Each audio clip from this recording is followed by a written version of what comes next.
نغمه آیا با واقعیت وفات کرده است؟ نغمه چند سال سن داشت؟ افشای حقایق و رازهای بزرگ نغمه در امریکا فاش شده است. نغمه آیا با واقعیت از شوهر دومش جدا شده بود؟ نغمه با کی زندگی میکرد و گریه های باور نکردنی منگل برای نغمه؟ من در این ویدیو پیرامون حقایق همین ماجرا خواهم پرداخت. پس در ادامه با کانال دنیا اینفو باشید.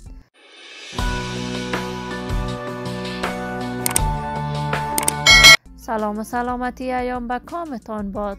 شما را خوش آمدید میگم و یکی دیگر از ویدیوهای جذاب کانال دنیا اینفو. برای دوست شدن با این کانال علامت سابسکرایب را فشار دهید تا از ویدیوهای دیگر کانال دنیا اینفو هم آگاه شوید. نغمه شاپیره یکی از هنرمندان بی‌بدیل و ناماشنای افغانستان بوده است. نغمه کارهای ماندگار برای هنر موسیقی افغانستان در طول فعالیت‌های هنری‌اش انجام داده است. نغمه بیشتر از 1500 پارچه آهنگ ثبت کرده است که تعداد بیشماری این آهنگ‌های نغمه به زبان پشتو بوده است.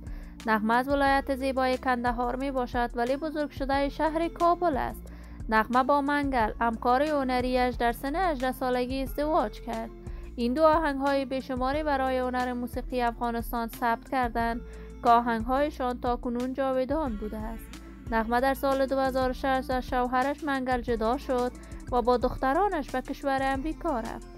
نغمه زندگی خوبی را در امریکا داشت. نغمه بار دیگر در امریکا ازدواج کرد ولی از شوهر دومش فرزندی ندارد.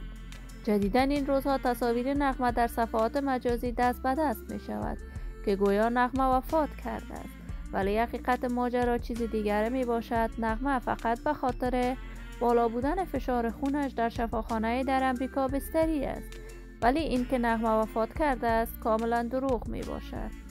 نغمه مدت 6 ماه می شود دیگر کارهای هنری تازه‌ای برای دوستداران و طرفدارانش نشر نکرده است. من آرزوی صحتیابی برای این هنرمند با استعداد کشور خود از بارگاه عزت الله زال خواهانم. دوستان و همراهان همیشگیم، شما هم نظریاتتان را در بخش کامنت با من شریک بسازید. این ویدیو را با علاقه‌مندان و طرفداران نغمه به اشتراک بگذارید. اگر تا هنوز عضو کانال دنیا اینفو نشدید، پس برای عضو شدن با این کانال علامت سابسکرایب را فشار دهید. صحت و سلامتی برای هر یک از شما خوبان آرزو دارم. تا درودی دیگر امیتان را به لای من سپرده موفق و کامگار باشید.